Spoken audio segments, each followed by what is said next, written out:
Olá, seja bem-vindo ou bem-vinda a Humanas Simplificada. Eu sou André Gussi e no vídeo de hoje nós veremos 10 conceitos fundamentais para você compreender a Revolução Francesa. E quando seu professor estiver explicando na aula dele, você vai compreender perfeitamente e conseguir um resultado melhor em suas aulas sobre este tema. No entanto, eu quero que você repare muito bem aqui nessa imagem. Provavelmente ela vai estar aqui, mas tudo bem. Repare nela que aqui é a Bastilha e a queda dela vai ser fundamental para a gente compreender o início da Revolução Francesa. No entanto, antes de chegarmos até ela, eu quero que você entenda outros conceitos fundamentais. Vamos lá? Do primeiro? É claro. E o primeiro termo que nós vamos definir aqui é Revolução Francesa. Eu gosto sempre de começar definindo o que significa o termo revolução de forma separada. Revolução é uma mudança drástica no rumo da história. Pode ocorrer nos âmbitos sociais, culturais, tecnológicos ou todos juntos ao mesmo tempo. No caso aqui, a Revolução Francesa foi o período de transformação na França, marcando o fim do antigo regime e o início da Idade Contemporânea. Ela aboliu a monarquia absolutista e instituiu os princípios democráticos e republicanos. O evento levou ao colapso do antigo regime na Europa e à ascensão de Napoleão Bonaparte. E aqui é importante ressaltar que o período que a gente vive hoje, que é a Idade Contemporânea, teve início com a Revolução Francesa. Aqui nós temos o quadro A Constituição Civil do Clero, no qual mostra justamente o fim dos privilégios que o primeiro Estado tinha dentro da França.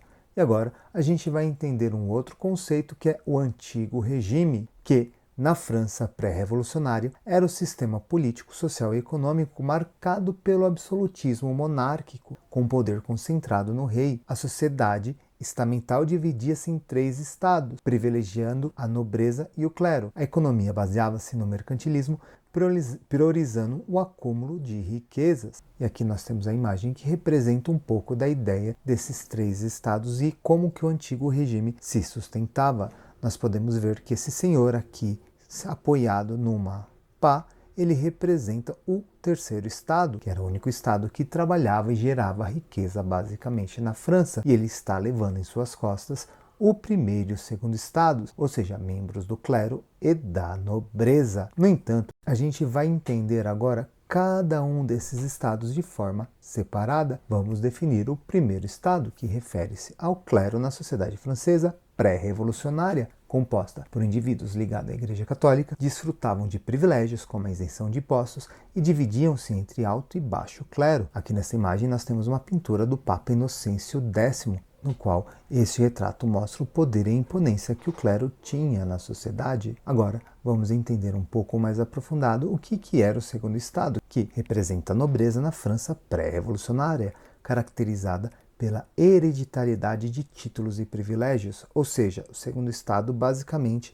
você conseguia só herdando, passado de pai para filho. Ocupavam posições importantes no governo, exército e igreja e eram isentos de impostos. Dividiam-se entre nobreza de corte e nobreza provincial. Aqui é importante ressaltar que existia também a nobreza de toga, no qual você conseguia comprar um título de nobreza, mas isso era muito caro e raro de acontecer. Aqui nessa imagem nós temos o retrato de Luís XVI, um dos símbolos máximos da nobreza na França em seu período, inclusive que é no reinado dele que ocorrerá a Revolução Francesa.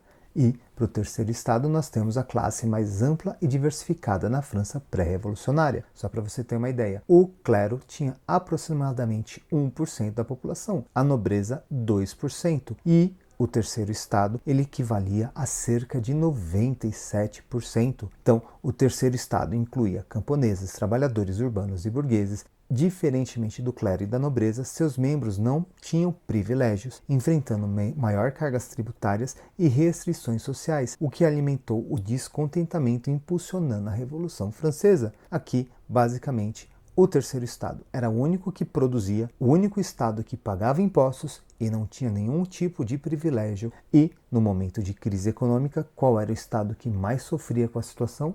O terceiro estado, porque no momento de crise, de falta de dinheiro e para ajudar com um período de grande seca que a França estava vendo nesse período, os demais estados tinham como ali conseguir sobressair para a situação. Já os membros mais pobres do terceiro estado não conseguiam de tal benefício, daí sendo um fator que vai motivar fortemente o início da Revolução. Nessa imagem nós temos um sans-culotte representando o símbolo do terceiro estado neste período pré-revolucionário. A gente vai entender aqui um pouco o conceito de absolutismo, que está essencialmente ligado ali ao antigo regime, que de forma resumida, o absolutismo predominante na Europa entre os séculos XVI e XVIII caracterizava-se pelo poder centralizado das mãos do monarca, que controlava o governo, justiça, exército e administração.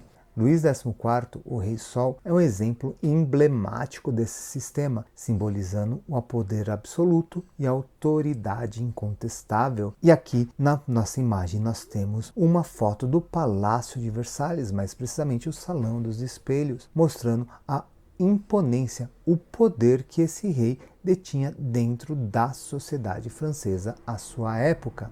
De forma resumida e direta, o absolutismo era o poder total na mão do monarca. Ele tinha o poder de criar leis, julgar, mudar medidas de Estado e tudo mais, sem ter que consultar nenhum órgão para isso. Ele tinha o poder absoluto. Agora, vamos entender aqui o conceito de iluminismo, que foi um movimento intelectual do século XVIII que valorizava a razão, o pensamento crítico e a liberdade individual. Influenciou a Revolução Francesa e outras transformações políticas e sociais no contexto do pré-revolucionário francês, destacando-se a crítica ao antigo regime, absolutismo e injustiças sociais, fomentando ideias revolucionárias. Aqui nós temos a imagem do Filósofo em Meditação, no qual a obra simboliza a busca pelo conhecimento e a valorização da razão, características marcantes do iluminismo.